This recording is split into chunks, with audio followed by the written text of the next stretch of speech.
Take the nearest seats. Honorable, take your nearest seats. Order. Order.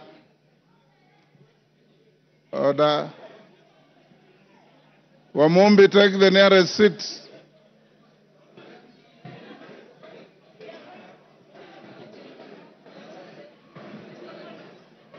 Order, honorable members. Order. Order. Honorable members, Article 152 of the Constitution, order.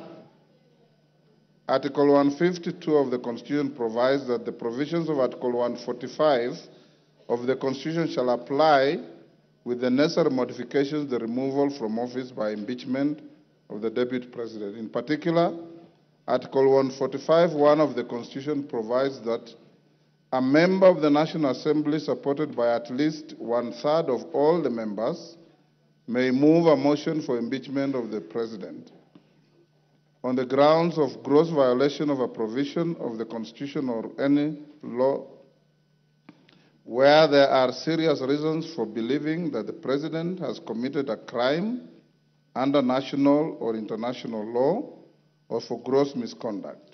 Procedurally, Standing Order 64(1) provides that before giving notice of a motion under Article 150 of the Constitution, a member shall deliver to the clerk a copy of the proposed motion in writing, stating the grounds and particulars in terms of Article 145(1) of the Constitution upon which the proposed motion is made, signed by the member and signed in support by at least a third of all the members of the House. Further, honorable members, Standing Order 64(1)A lays out the criteria for admissibility of grounds for removal from state office. For clarity, Standing Order 64(1)A states, and I quote, "The grounds specified in a motion under this standing order shall be admissible if A, framed clearly to particularize and disclose a gross violation of the Constitution or other written law, where gross violation of the Constitution or other written law is indicated as a ground for the intended removal. B, stating with precision the provisions of the Constitution or other written law that are alleged to have been grossly violated, where gross violation of the Constitution or other written law is indicated as a ground for the intended removal.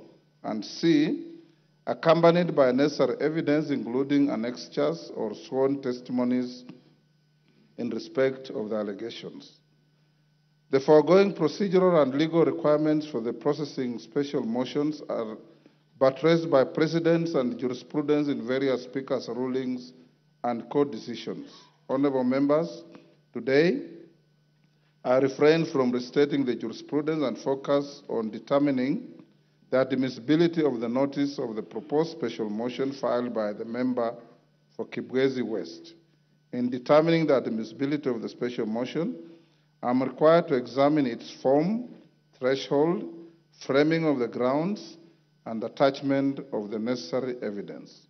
Standing Order 64(1) provides for the criteria for determining whether the proposed motion meets the requirements of the Constitution and the standing orders as to form and the threshold. On form, it should A, be in writing, B, state the grounds and particulars in terms of Articles 151B of the Constitution upon which the proposed motion is made, and C, be signed by the member,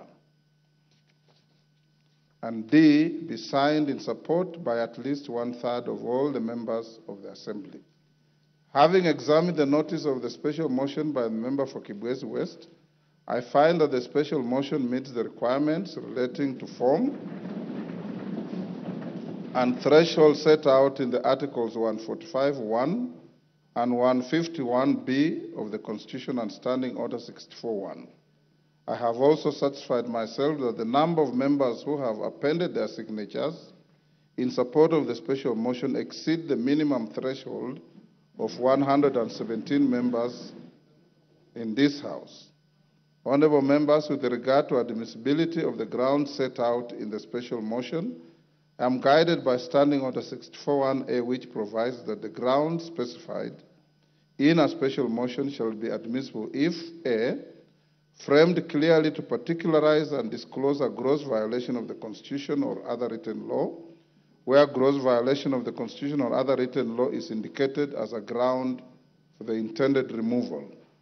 B, stating with precision the provisions of the Constitution or other written law that are alleged to have been grossly violated, where gross violation of the Constitution or other written law is indicated as a ground for the intended removal. And C, accompanied by necessary evidence, including annexures or sworn testimonies in respect of the allegations.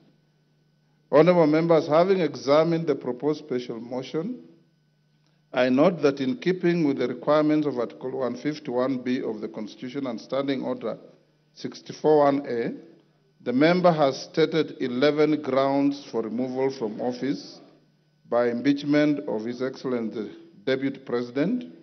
In addition, I do note that the special motion as submitted to my office also contains the particulars upon which the member seeks to move the House to consider the special motion. Honourable members, with respect to evidence, the member has attached documents including annexures and a sworn affidavit to substantiate the grounds stated in the special motion.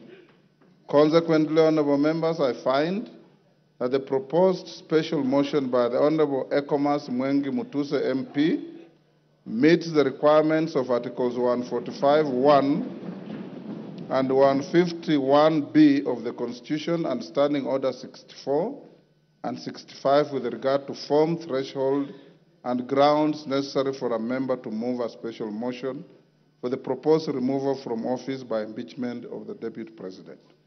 Honourable members, having determined that the special motion is admissible, let me now focus on the next steps of giving notice of the special motion to the House.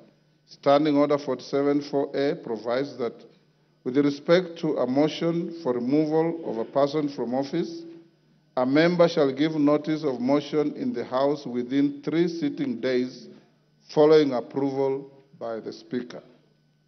In the circumstances, therefore, the member for Kibwezi West ought to give notice of his special motion either today or tomorrow. Given the nature of the timelines applicable to this special motion, I will, at order number 6, that is notices of motion, accord an opportunity to the member for Kibwezi West to give the notice of the special motion. Thereafter, I'll give further guidance to the House on the next steps to take. The House is accordingly guided. I thank you.